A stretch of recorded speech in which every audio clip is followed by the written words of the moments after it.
सच्चा दानी कौन है, सच्चा भगवान का भक्त कौन है? जो भगवान के कार्य में अपने जीवन को समर्पित करते हुए भी, अपने सर्वस्व को समर्पित करते हुए भी कभी ये ना सोचे कि मैंने भगवान को कम दिया है या ज्यादा दिया है, या मैंने भगवान के कार्य में कम खर्चा किया है या ज्यादा खर्चा किया है। क्योंकि सच ये है, ना हमारे पास में कम था, ना हमारे पास में ज्यादा था। कम और ज्यादा हमारे पास में पहले तो कभी ना था। जब हम जन्म लेकर आए थे तो खाली हाथ आए थे, और जब हम जाएंगे तो खाली हाथ जाएंगे। फिर ये तो तूने भगवान ने तुझे यहां प्रसाद दिया है, अब उस प्रसाद का उपयोग तुझे कैसे करना है ये तुझे डिसाइड करना पड़ेगा। बोलो राधे राधे। राजा बलि को छलने के लिए क्यों गए भगवान? क्योंकि राजा बलि ने देवराज इंद्र का इंद्रासन छीन लिया। लड़कर देवताओं को लड़कर युद्ध में निर्बल कर दिया, उनको भगा दिया और उनके राज्य को छीन लिया। तब देवताओं ने प्रार्थना की, तब मेरे प्रभु वामन भगवान बनकर, वामन अंगुल के बनकर उन देवताओं का हक उनको दिलाने के लिए, तो राजा बलि को छलने के लिए। क्यों? क्योंकि राजा बलि बहुत बड़ा दानी था, इसलिए भगवान उनके द्वार पर भिक्षुक बनकर गए। जो सच्चे दानी होते हैं ना, जो कभी भी दान देते समय ये नहीं सोचते कि कम है कि ज्यादा है, या दान देने वक्त ये नहीं सोचते कौन है, बड़ा है कि छोटा है, मांगने वाला बड़ा है कि छोटा है। ऐसे लोगों के द्वार पर एक दिन या तो भगवान जरूर आते हैं, या फिर भगवान अपने बहुत बड़े विशेष दूत को उसके द्वार पर भेज देते हैं। या तो स्वयं आएंगे या अपने दूत को भेज देंगे। तो राजा बलि जैसा दानी तो स्वयं भगवान को आना पड़ा, और राजा से कहा, देखिए जीव के पास 3 वस्तुएं, तन मन धन। कहते हैं ना, तन मन धन सब तेरा, तेरा तुझको अर्पण क्या लागे मेरा। तन मन धन सब तेरा है, सब तेरा तुझको समर्पित है। कैसे समर्पित है? ये राजा बलि से सीखिए कि ये सर्वस्व कैसे समर्पित किया जाता है। वामन भगवान इतने सुंदर थे, इतने सुंदर थे कि उनकी उस सुंदरता को देखते ही, जैसे ही देखा, राजा बलि का दिल गोविंद के चरणों में न्यौछावर हो गया। उनका मन, उनका हृदय, हृदय में मेरे गोविंद ने अपना मंदिर बना लिया। वैसे अपने नैनों को कभी समझाया करो, इन आंखों को ना समझाया करो इनको, कि बजाय दुनिया को देखने के, अरे दिन में कभी तो 2 बारी कम से कम दुनिया बनाने वाले को देख लिया कर। और जब तू 2 बारी दुनिया बनाने वाले को देखने लग जाएगा ना दिन में, तो मैं सच कहता हूं फिर तेरे नैनों को दुनिया अच्छी नहीं लगेगी मेरे प्यारे, कभी भी अच्छी नहीं लगेगी। ताली बजानी है तो बंदर की तरह है ना, जोर से कोई सुन ना ले। वैसे भी ना दर्द होता है एक्चुअली, ऐसे जोर से मारेंगे तो दर्द होगा कि नहीं होगा? ऐसे जोर से नहीं मारना, धीरे मारना, ऐसे ऐसे, बस हो गया। और लोग है ना बजाने के लिए, हम क्यों मारे, ऐसे करो आराम से, दूर दूर से। तेरा राम भला करे तेरा, जोर से बजाना। ये क्या है? ये क्या है? बंदरो, ये भी तो कुछ है, तो यही बजा करो, जोर से बोलना पड़ेगा।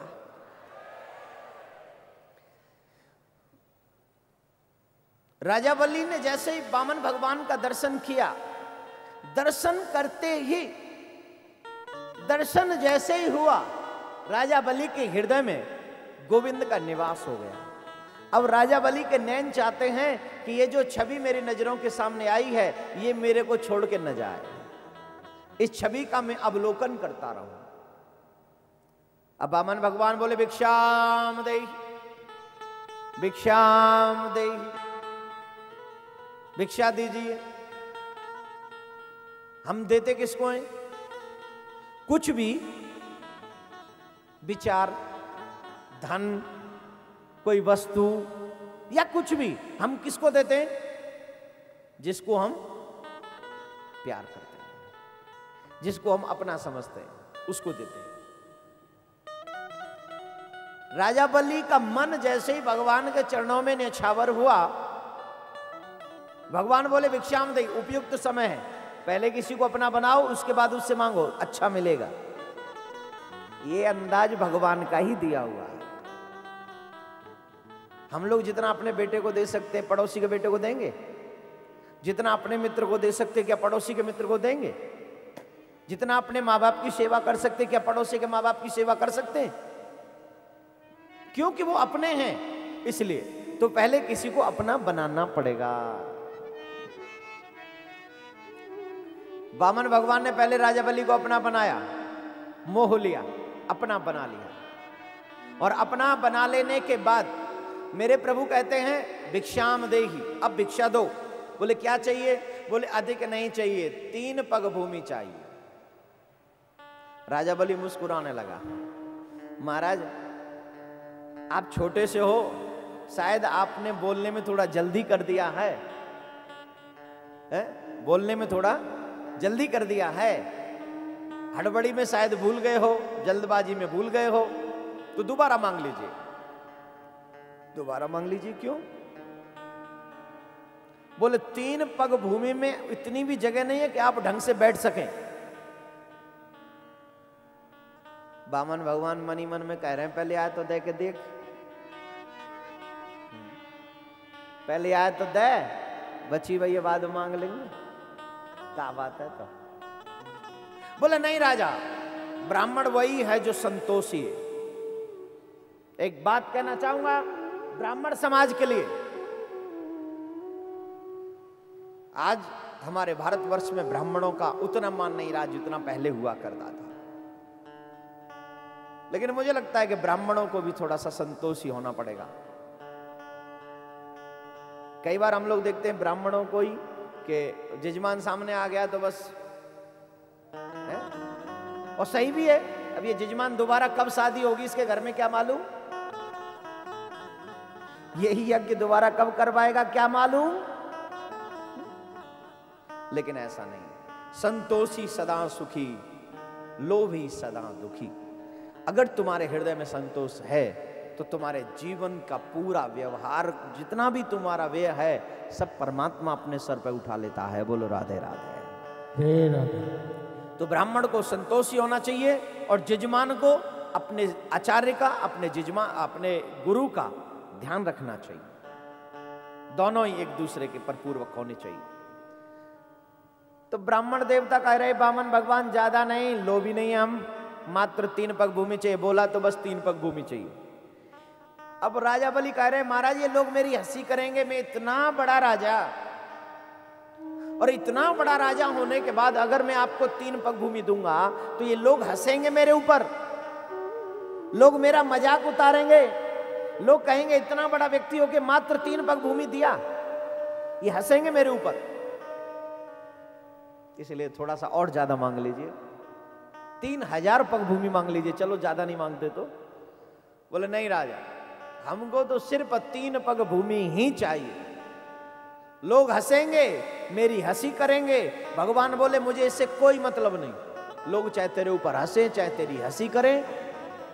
अगर आजकल के जीवन में जी रहे हो तो भगवान बोले आई डोंट केयर यार, हमें तेरी कोई चिंता नहीं, हमें चिंता है कि हमें कितना चाहिए, बस हमें मात्र 3 पग भूमि चाहिए।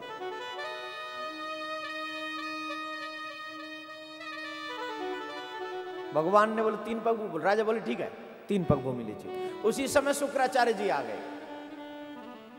शुक्राचार्य जी आ गए और शुक्राचार्य जी बोले क्या करते हो? बोले इनको मैं भूमि दान दे रहा हूं। भूमि इनको? क्यों? बोले ये मेरे से मांगने आए हैं, तुम जानते हो ये कौन है? बोले नहीं। वो जना दूं? बोले जानने की आवश्यकता कहां है भगवान, मांगने वाला तो भिक्षुक होता है, भिक्षुक अतिथि होता है। अतिथि हो या भिक्षुक, अगर हमसे कुछ अपेक्षा रखता है तो उसकी अपेक्षा को पूर्ण करना चाहिए, उसकी इच्छा को पूर्ण करना चाहिए। यह गृहस्थी का धर्म है। तो महाराज मेरे द्वार पर एक अतिथि आया है, उसको ना दूं तो ये पाप होगा, दे दूं ये पुण्य होगा। 3 पग भूमि मांगते हैं, इसलिए 3 पग भूमि देना जरूरी है। गुरुजी बोले भैया देने से पहले समझ ले ये कौन है। बोले कौन है? बोले ये त्रिलोकीनाथ है, भूमि भार हरण करने के लिए हमेशा प्रकट होते हैं। आज भूमि भार हरण करने के लिए नहीं आए, आज तेरा सर्वस्व हरण करने के लिए आएंगे। तू जानता है ये तुझे कहीं का नहीं छोड़ेंगे अगर आज तूने इनको दे दिया तो 3 पग भूमि। राजा बलि बोले अच्छा ये वो है? बोले हाँ ये वही है। राजा बलि बोले तो आज तो जरूर दूंगा, आज पक्का दूंगा, डेफिनेट दूंगा। क्यों? क्यों देगा?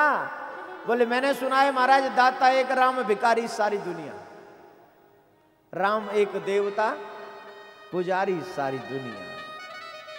मैंने सुना है इनका काम है सबको देने का, ये सबका उदर भरते हैं, ये सबका पालन पोषण करते हैं। लेकिन अहो मेरे भाग्य तो देखिए कि सबको देने वाला आज मेरे द्वार पर भिक्षुक बन गया, आज मेरे द्वार पर भिखारी बनकर आ गया। अगर आज नहीं दूंगा तो ये पूरा ब्रह्मांड, पूरा विश्व, पूरा जगत मेरा उपहास करेगा, मैं सबकी नजर में उपहास का पात्र बन जाऊंगा। और अगर आज मैंने दे दिया महाराज तो समस्त संसार के पालक को अपने द्वार का भिक्षुक बना दूंगा, अपने द्वार का भिखारी बना दूंगा। तो आज इस ब्रह्मांड नायक को अपना द्वार का भिखारी बना के छोड़ो।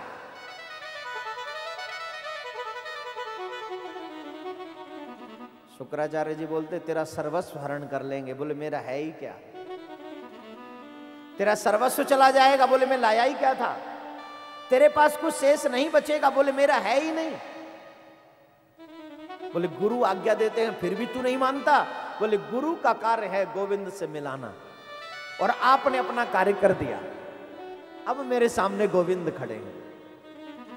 अब गुरु गोविंद दो खड़े, काके लागू पाए, बलिहारी गुरु आपने जो गोविंद दियो मिलाए।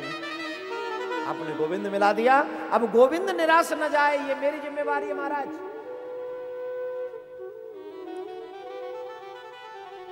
मिला ऐसा दानी आज तक आपको कोई है? कोई भी ऐसा दानी मिला है जो सब जानता हो कि मेरा सर्वस्व हरण होगा, उसके बावजूद भी दान देने को तैयार हो? मिला है? इतिहास में बहुत कम लोग ऐसे होते हैं।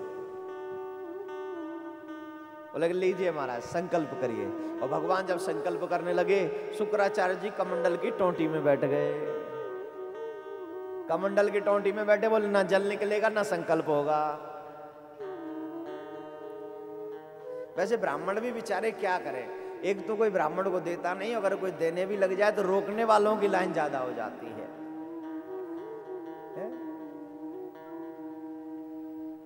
हाँ सच्ची। पहले ही पूछ ले, कथा जब कोई कहते ना कथा करवाने, महाराज जी बोला करवाओ भैया अच्छी बात है। बोले क्या लेते? सबसे पहली बात तो यहां आ जाती, क्या लेते? अरे भाई हम कुछ नहीं लेते यार, तू कथा करा बस आनंद कर।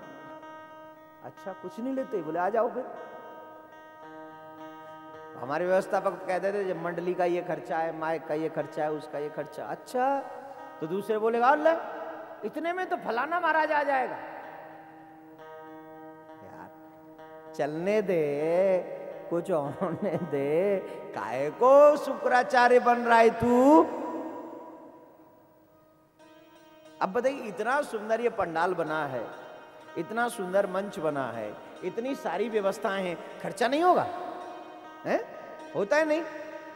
अब इतना सारा खर्चा आप करो। बोले महाराज जी की कथा में इतना खर्चा हो गया, अब मैं थोड़ी ले गया वो है? ये मैं ले गया। अब टेंट वाला आया, वो टेंट वाला भैया ले जाए, लाइट वाला वो ले जाए। ये सब जोर से बोलना पड़ेगा। धर्म में धन आवश्यक है, धर्म के कार्य करने के लिए धन की उपयोगिता है, और धन भी वही है जो धर्म में लगे।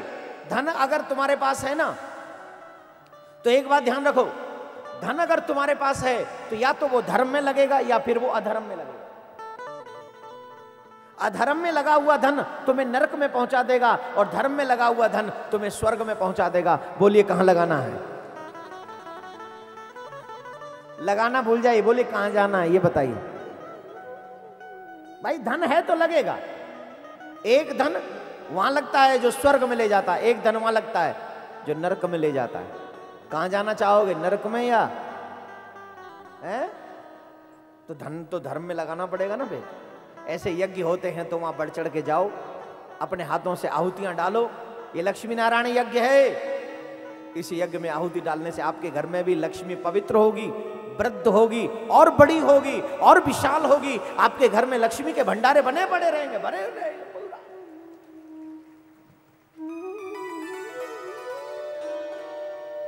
ये लक्ष्मी नारायण महायज्ञ मेरे भाई बहन,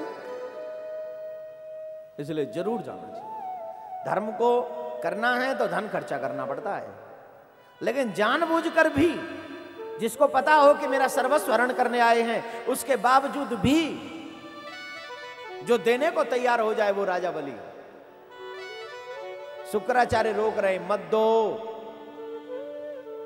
भगवान बोले कमाल का आदमी, लेने को मैं ले रहा हूं, देने को ये दे रहा है, और देखने वाले वैसी तकलीफ हो रही है। एक तिनका लिया, तिनका, और वो तिनका लेकर कमंडल की टोंटी में डाल दिया, और कमंडल की टोंटी में जाने से शुक्राचार्य जी की गोविंदाय नमो नमः। एक संत कह रहे थे उनकी एक दुकान बंद हो गई। मैं नहीं कह रहा हूं, कसम से संत जी सुना, उनकी एक दुकान बंद हो गई। दुकान में से एक नेत्र बंद हो गया। अब सोचिए, उनकी तो एक दुकान बंद हुई, उन्होंने तो इतना तप किया, उसके बावजूद भी उनकी एक दुकान बंद हो गई। और अगर हमने किसी को दान देने से रोका तो हमने तो इतना तप नहीं किया है, न इतना भगवान का भजन किया है। हमको लगता है हमारी दुकान ही नहीं, हमारी तो पूरी मार्केट की मार्केट ही बंद हो जाएगी। बोलो राधे राधे, जोर से बोलना पड़ेगा। शुक्राचार्य जी के उस नेत्र दान के बाद राजा बलि ने दान दिया, और जब दान संकल्प हुआ, और जब संकल्प हुआ तो संकल्प जब दिया गया तो राजा बलि ने संकल्प करने के बाद भगवान ने भूमि नापी तो 2 ही पग में सारा ब्रह्मांड नाप लिया। सब कुछ 2 ही पग में नाप लिया। अब तीसरा पग कहां रखें? बामन भगवान बोले, राजा अगर तूने अपना संकल्प पूरा नहीं किया तो तुझे पाप लगे। अगर तू चाहता है तुझे पाप न लगे, तुझे पुण्य लगे, तो अपना बता, अब ये तीसरा पग कहां रखूं? बता कहां रखूं तीसरा पग?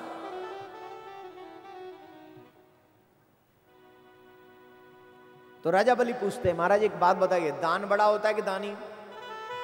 बोल दान का मालिक दानी है, इसलिए दानी बड़ा होता है। बोल दानी बड़ा है ना? बोले हाँ। बोलते एक कार्य करिए ना महाराज, 2 पग में आपने मेरे दान को नापा है, 1 पग में आप मुझे नाप लीजिए, मेरा संकल्प पूरा हो जाएगा। पहली बार जब गोविंद को देखा तो मन दे दिया, गोविंद ने जब मांगा तो अपना धन दे दिया, और जब धन कम पड़ गया तब अपना तन दे दिया। ऐसे राजा बलि ने अपना सर्वस्व वामन भगवान के चरणों में समर्पित कर दिया।